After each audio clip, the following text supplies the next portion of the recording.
पुणे अपघात प्रकरणी मोठी आणि धक्कादायक एक अपडेट जाणून घ्यात। पुण्यातील बावधनमध्ये हेलिकॉप्टर कोसळून 3 जणांचा मृत्यू झाला आहे। ते हेलिकॉप्टर पुण्यातून मुंबईकडे सुनील तटकरेंना घेण्यासाठी चाललं होतं। मुंबईतून तटकरेंना घेऊन पुन्हा हेलिकॉप्टर उड्डाण करणार होतं, परंतु मुंबईला पोहोचण्याआधीच पुण्यातील बावधन बुद्रुक परिसरात हेलिकॉप्टर कोसळलं। हेरिटेज एव्हिएशन कंपनीचं हेलिकॉप्टर असल्याची माहिती मिळते। याशिवाय ट्विन इंजिन ऑगस्टा बनावटीचं हे हेलिकॉप्टर होतं असं देखील कळतंय।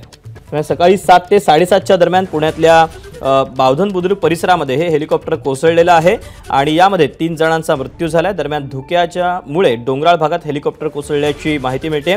ऑक्सफोर्ड काउंटी रिसॉर्टच्या हेलिपॅडवरून या सकाळी हेलिकॉप्टरनं उड्डाण केलं होतं आणि हे जे उड्डाण केलं होतं हे उड्डाण मुंबईत येऊन सुनील तटकरेंना घेऊन जाण्यासाठी या हेलिकॉप्टरनं उड्डाण केलं होतं। मुंबईमध्ये येऊन जुहू इथून ते सुनील तटकरे यांना घेऊन जाणार होते अशी देखील माहिती मिळते आणि या दरम्यानच धुक्यामुळे डोंगराळ परिसरामध्ये या हेलिकॉप्टरचा अपघात झाल्याची जी प्राथमिक माहिती ती मिळते।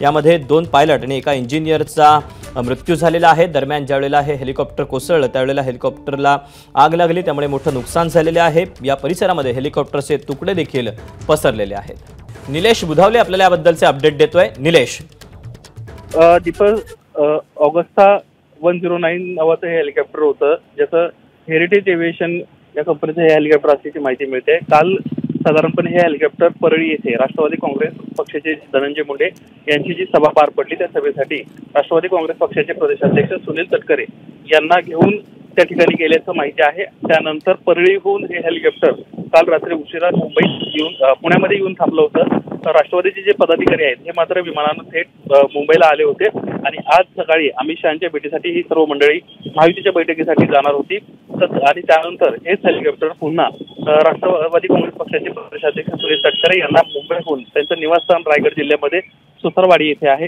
तिथे घेऊन जाणार असल्याची सूत्रांची माहिती आहे आणि त्यामुळे हे हेलिकॉप्टर मुंबईच्या दिशेने येणार होतं। मात्र तत्पूर्वीच या हेलिकॉप्टरचा क्रॅश झालं आणि त्याच्यामध्ये 3 मृत्यू झाल्याची माहिती आहे। या सगळ्याबाबत सुनील तटकरे यांच्याशी काही तू संपर्क साधलायस का? त्यांच्याकडून याबद्दलची काही माहिती मिळाली का? अगदी थोडक्यात सांगशील? त्यांच्याशी बातचीत करण्याचा प्रयत्न केला, मात्र ते देखील या संदर्भातली अधिकची माहिती घेण्याचा प्रयत्न करत असल्याची माहिती त्यांच्या कार्यालयाच्या वतीनं देण्यात आलेली आहे। अद्याप या हेलिकॉप्टर संदर्भातले अधिकचे जे तपशील आहेत किंवा त्या हेलिकॉप्टरची स्थिती कशी होती किंवा त्या हेलिकॉप्टर कोणत्या कशा पद्धतीनं आज त्यांचा प्रवास होणार होता याबाबतचे अधिकचे तपशील अजून येणं बाकी आहे। मात्र जी प्राथमिक माहिती मिळते त्यानुसार हे हेलिकॉप्टर सुनील तटकरेंना त्यांच्या निवासस्थानी घेऊन जाणार होतं रायगडला। निलेश, धन्यवाद दिलेल्या सविस्तर माहितीबद्दल। पुणे अपघात प्रकरणातली ही एक मोठी अपडेट आहे। पुण्यातल्या बावधनमध्ये जे हेलिकॉप्टर कोसळलेलं आहे आणि ज्यामध्ये 3 जणांचा मृत्यू झालाय ते हेलिकॉप्टर पुण्यातून मुंबईकडे सुनील तटकरेंना घेण्यासाठी चाललेलं होतं। मुंबईमध्ये येऊन तटकरेंना घेऊन हे पुन्हा हेलिकॉप्टर उड्डाण करणार होतं। त्यांच्या निवासस्थानी त्यांना हे हेलिकॉप्टर पोहोचवणार होतं, परंतु मुंबईला पोहोचण्याआधीच पुण्यातील बावधन परिसरात हे हेलिकॉप्टर जे आहे ते कोसळलेलं आहे। या अपघातामध्ये 3 जणांचा मृत्यू झालेला आहे। जी प्राथमिक माहिती मिळते त्यानुसार धुक्यामुळे हे हेलिकॉप्टर कोसळून या हेलिकॉप्टरला आग लागलेली आहे।